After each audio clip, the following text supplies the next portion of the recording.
B2 spirit යානය සීතල යුද්ධ සමයේදී රහස්‍යගත දිගුදුර බෝම්බ හෙලීම සඳහා සංවර්ධනය කරපු යානයක්.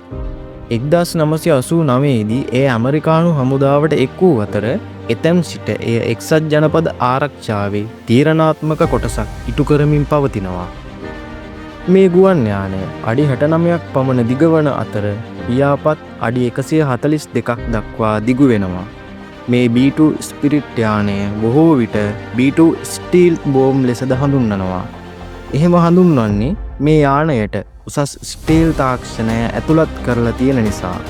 ස්ටීල් කියලා කියන්නේ ගුවන් යානා හඳුනා ගැනීමට රේඩාර් මගින් එවන තරංග සහ ලුහු බැඳීමේ පද්ධති මගින් ගුවන් යානය හඳුනා ගැනීමෙන් වළක්වා ගැනීමට උපකාරී වන සැලසුම් විශේෂාංග සමූහයක් ඇතුළත් පද්ධතියක්.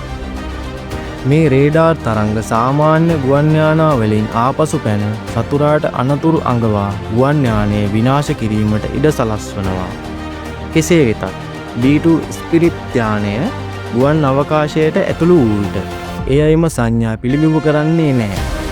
එහි සුමට කෝණික මතුපිට නිසා රේඩාර් තරංග විසිරී යනවා. ඒ හේතුවෙන් එය සතුරාට නොපෙනී යනවා. මේ හේතුවෙන් B2 යානය මේ පද්ධති මගහැර පියාසර කරන නිසා සතුරාට අහස පැහැදිලිව පේනවා. B2 රේඩාර් තරංග අවශෝෂණ ද්‍රව්‍ය වලින් ආලේප කර ඇති අතර ඒවා ආපසු පැනීම වළක්වනවා. ඒ වගේම හඳුනා ගැනීමේ හැකියාව අඩු කිරීම සඳහා අනෙකුත් මූලද්‍රව්‍යද ක්‍රියාත්මක කරලා තියෙනවා. ශබ්දය අවම කිරීම සඳහා එහි එන්ජින් ගුවන් යානයේ රාමුව තුලට ගැඹුරට කිඳා බස්සවලා තියෙනවා. ගුවන් යානය F-18GE100 ටර්බෝ ෆෑන් එන්ජින් 4කින් බලගැන්වෙනවා.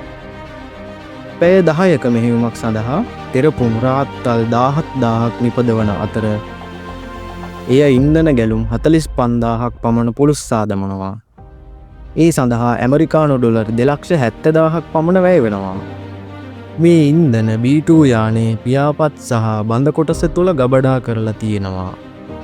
දිගුදුර මෙහෙයුම් සඳහා ඉන්ධන පිරවීමකින් තොරව නාවික සැතපුම් 6000කට වඩා පියාසර කිරීමේ හැකියාව මේ යානයට තියෙනවා. ගුවනේදීම ඉන්ධන පිරවීමේ හැකියාවෙන් මේ සමන්විත වන අතර ඒ හේතුවෙන් මේ යානයට අසීමිත පරාසයක් ලබා දෙනවා. B2 යානය නියමුවන් දෙදෙනෙකුගෙන් යුත් කාර්ය මණ්ඩලයක් සඳහා නිර්මාණය කරලා තියෙනවා. දකුණු අසුනේ මෙහෙයුම් වනදින නිලධාරියෙකු සිටින අතර වම් අසුන වෙන්වන්නේ යානයේ නියමුවාටයි. ගුවන් යානයේ මුළු පරිමාවම පියාපත් තුළ ඒකාබද්ධ කරලා තියෙනවා. මෙම අද්විතීය නිර්මාණය නිසා ගුවන් පාලනයන් සැලකිය යුතු ලෙස සිදු කිරීමට පහසුව සලසනවා. මෙම යානයේ රොටරි ලෝන්ච් සිස්ටම් එකක් මෙහි බඳ කොටසෙහි පිහිටා තිබෙනවා. මෙහිදී නියමුවා බෝම්බයක් එලීමට තීරණය කළ විට මේ පද්ධතියට එක් කර ඇති ආයුධ කරකවීම මගින් ඒ අදාළ ස්ථානයට බෝම්බ වැටීමට සලස්වනවා.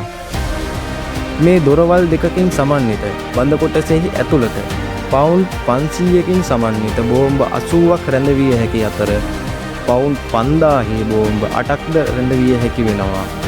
ඒ වගේම කොයිස්ට්‍රික්ස් බෝම්බද ක්‍රූස් මිසයිල් සහ න්‍යෂ්ටික ආයුධ වැනි පුළුල් පරාසයක ආයුධ මෙහි රැගෙන යාමේ හැකියාව පවතිනවා.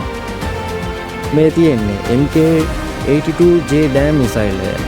මේ බහුලව භාවිතා වන මිසයිලයක් වන අතර GPS මගින් මඟ පෙන්වන ස්මාර්ට් බෝම්බයක් වෙනවා. මේ මිසයිලය එක්ක B2 යානයට ඉලක්කයට ඉහළින් කෙලින්ම පියාසර කිරීමට අවශ්‍ය වෙන්නේ නැහැ. මේ මිසයිලයට ඉලක්කයේ සිට කිලෝමීටර් 2ක දුර ඉඳන් පහර දීමේ හැකියාව තියෙනවා. මෙහි එන උසස් තාක්ෂණයන් සහ නිර්වද්‍යතාවය එහි දිගුදුර හැකියාවන් ඒකාබද්ධ කරමින් ඉංජිනේරි විද්‍යාවේ විශිෂ්ට ජයග්‍රහණයක් අත්කරගත් අද්විතීය නිර්මාණයක් විදිහට මේ B2 ස්පිරිට් යානය ඉතිහාසයට එක් වෙනවා.